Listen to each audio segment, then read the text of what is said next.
আবারও ভেজাল রান্নার মশলা তৈরির কারখানায় হানা রানাঘাট জেলা পুলিশের। উদ্ধার বিপুল পরিমাণ ভেজাল হলুদ ও গুঁড়ো, সেই গুঁড়ো তৈরির সরঞ্জাম। শান্তিপুরের পর এবার নদিয়ার আড়ংঘাটায় এক রান্নার কাজে ব্যবহৃত গুঁড়ো মশলা তৈরির কারখানায় হানা দিয়ে বিপুল পরিমাণ ভেজাল হলুদ গুঁড়ো বাজেয়াপ্ত করল ধানতলা থানার পুলিশ।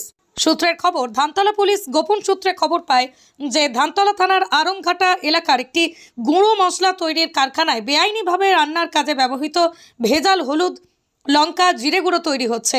আর এরপরেই ধানতলা পুলিশ অভিযান চালিয়ে বিপুল পরিমাণ ভেজাল হলুদ গুঁড়ো এবং তা তৈরির কাজে ব্যবহৃত হলুদ রং, চালের গুঁড়ো সহ অন্যান্য গুঁড়ো মশলা বাজেয়াপ্ত করেছে পুলিশ। ঘটনায় একজনকে গ্রেপ্তার করেছে পুলিশ। পুলিশ সূত্রে খবর, হলুদের সাথে চালের গুঁড়ো জাতীয় কিছু মিশিয়ে তাতে রং ব্যবহার করে নকল হলুদ গুঁড়ো তৈরি করেছিল। শনিবার ধৃতকে নিজেদের হেফাজতে চেয়ে রানাঘাট আদালতে পাঠিয়েছে ধানতলা থানার পুলিশ। জানা গেছে এখন থেকেই অভিযান চলবে গোটা রানাঘাট পুলিশ জেলা জুড়ে। ভেজাল কঠোর রানাঘাট জেলা পুলিশ কি পদক্ষেপ নিলেন এবার? দেখুন, গতকাল কিছু সোর্স ইনফরমেশনে আমাদের কাছে এসে পৌঁছায়, যাতে আমরা জানতে পারি যে আড়ংঘাটার বাবুপাড়া বলে একটা জায়গাতে কোনো একটা মিল, মানে হলুদ পেশানোর মিলের মধ্যে বেশ কিছু হলুদ এবং অন্যান্য মশলা বিভিন্ন রকম অ্যাডাল্টারেশন করা হচ্ছে। এই ইনফরমেশন পাওয়ার পর আমরা আড়ংঘাটা থানা, আড়ংঘাটা ফাঁড়ির পুলিশ এবং ধানতলা থানার এক্সট্রা কিছু ফোর্স দিয়ে একটা টিম তৈরি করে সেখানে আমরা রেড করি। রেডে গিয়ে সেখানে মিল ওনার, তার নাম দীপঙ্কর হালদার, ওর বাপ্পা, আড়ংঘাটা হাটপাড়াতে বাড়ি, তাকে সেখানে মানে রেড হ্যান্ডেড অবস্থাতে পাওয়া যায়, যেখানে দেখা যাচ্ছে যে তার মিলের মধ্যে মানে বিভিন্ন রকম হলুদকে মানে মিক্সচার করা হচ্ছে এবং বিভিন্ন রকমের জিনিস ওখানে পাওয়া যায়।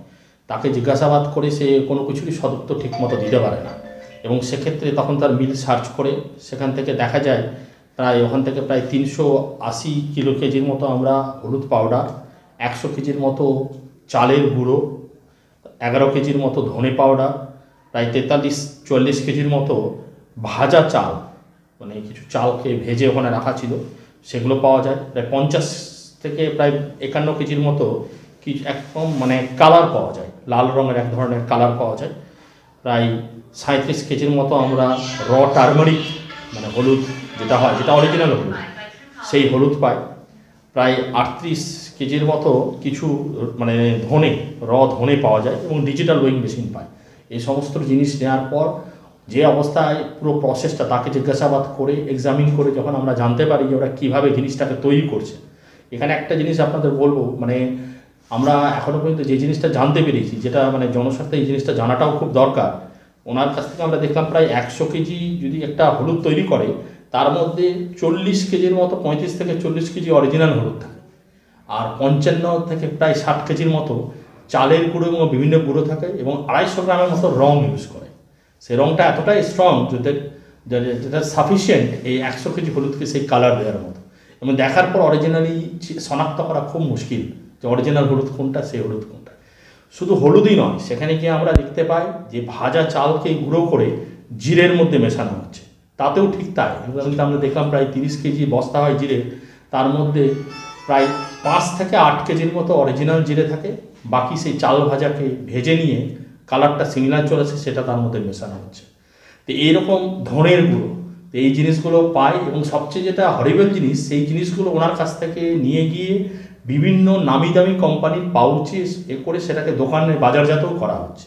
তো আমরা সেই ব্যক্তিকে অ্যারেস্ট করেছি, তাকে রিমান্ডে নিয়ে আসছি, নিয়ে এসে এটার উপর আরও ফার্দার আমরা ইনভেস্টিগেশন করব, এবং আরও এই চক্রে আরও কারা কারা জড়িত আছে তাদের উপর আরও করা অ্যাকশন নেওয়া। এর উপর আমরা মানে সেই যথাযোগ্য ধারাতে কেসও রুজু করেছি, এবং আজকে আমরা কোর্ট ফরওয়ার্ড করে তাকে রিমান্ডে নিয়ে আসার ব্যবস্থা করা হচ্ছে। স্যার, কতদিন রিমান্ডে নেবেন?